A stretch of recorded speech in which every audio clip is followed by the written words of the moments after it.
Hello, my name is Evgenii and I'm going to tell you about how we reconcile event structures with modern multiprocessors. So first of all, what is this all about? In this talk we will speak about memory consistency models.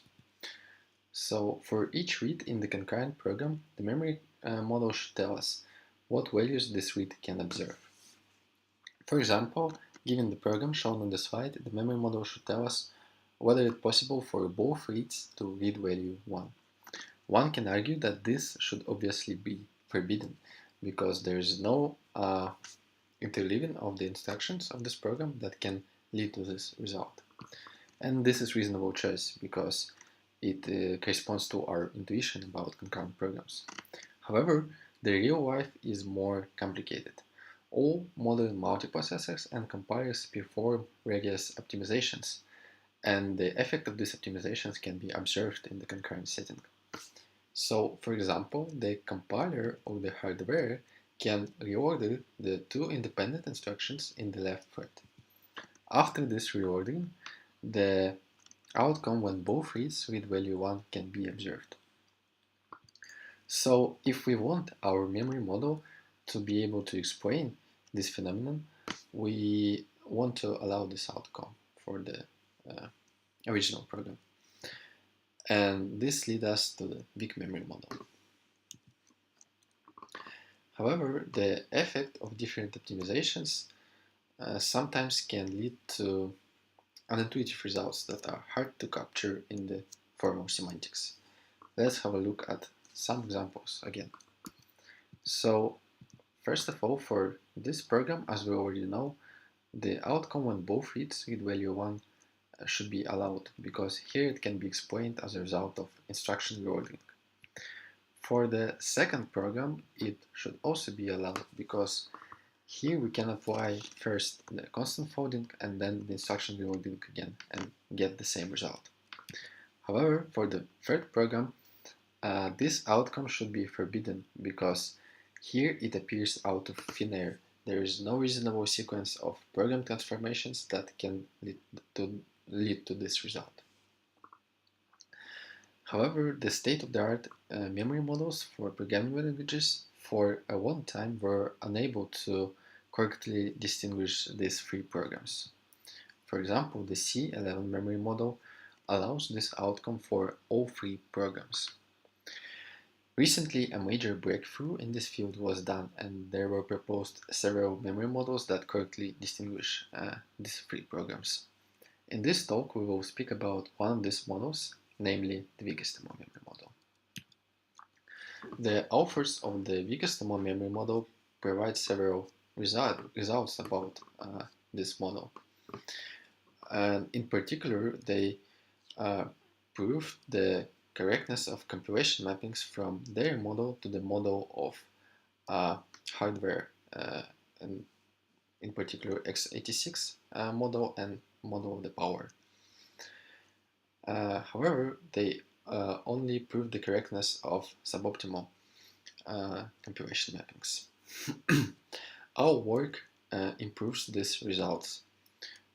First, we showed the correctness of compilation mappings to wider range of hardware models, including RB7 and RB8. Secondly, our compilation mappings are optimal. And finally, we have mechanized all our proofs in the COC proof assistant, which further increase the confidence in our result. So before going deep into the details of the proof, let's have a look at what does this mean formally. So we have two languages, the source and the target programming languages, and we have their memory models, which are in this context are basically the semantics of these languages. And of course we have our compiler that maps programs in the source language to programs in the target language. What we want to show is that the set of outcomes of the compiled program is the subset of outcomes of the original program in the source language. Intuitively, it means that the compiler cannot introduce any new behaviors, and thus the compiled program cannot violate any of the properties that the semantics of the source language guarantee us. So now that we have looked at what we should prove formally, let's speak about our proof. So first of all, we decomposed our problem. Instead of proving n theorems for n hardware memory models, we have used the recently proposed intermediate memory model. This is a hardware-like memory model that abstracts over some implementation details of particular hardware. And it already comes with some proofs of the correctness of compilation mappings to hardware models. Thus, we only left to show the correctness of compilation mappings from weakest MO to IMM, also in ECOOP. The challenge here is that two models define the semantics of the program differently. We can see the difference on the examples again. So as we already know, weakest MO allows this weak behavior for the first and the second program, but not for the third. Unlike the weakest MO, IMM allows the behavior when both reads read value 1 only for the first program, but not for the second or the third. The reason is that IMM forbids the reordering of instructions that have dependency between them. So, for example, here in the second program, the second instruction depends on the first instruction because the value that this instruction reads is used here. And thus, hardware memory models usually forbid the reordering of such instructions. And thus, this is the reason why IMM forbids this behavior for this program. However, it still allows this behavior for the first program because here we don't have any dependency between these two instructions. In other words, weakest MO tracks semantic dependencies between the instructions, while IMM also tracks syntactic dependencies. And the main change is to reconcile the two. But let's have a deeper look at both models. So first comes the IMM memory model. IMM defines the semantics of the program as the set of so-called execution graphs. Nodes of these graphs are events such as read from shared variables or writes to shared variables. And edges in this graph constitute various relations on these events. So for example, we have a program order relation that relates events from the same thread in the order that they appear in this thread. There are also green arrows which denote the read from relation. Read from relation binds read to the write from which this read takes its value. Also, there are these violent edges, and they denote the dependencies, syntactic dependencies between the events. So, okay, we can have a look at these execution graphs for all three programs. But IMM also put some additional constraints on these execution graphs. One of these constraints is that union of the dependency and reads from relation should be acyclic. All the graphs that do not satisfy these constraints are filtered out and considered as inconsistent, and thus they do not contribute to the semantics of the program. This way, the IMM forbids outcome when both reads read value 1 for the second and the third program. Weakest MO is defined differently.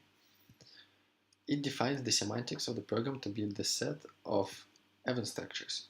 Event structures are similar to execution graphs. However, the difference is that one event structure can simultaneously encode multiple runs of the same program. These event structures are constructed operationally step by step. So let's have a look at how it can be done. So we need to execute our program and build the event structure. Let's start with the left thread, and we can execute the first instruction of this thread and add the event where x read from value 0. And it can only read value 0 because at this point we don't have any other write events to x variable in this event structure.